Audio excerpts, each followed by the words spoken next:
Hi everyone. Today I'll show you how to change the language on the Facebook app. Changing the language is a great way to make Facebook easier to use in your preferred language. Let's get started. Find the Facebook app on your phone's home screen or in your app list.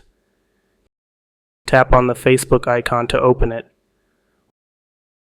Once the app is open, look for 3 horizontal lines.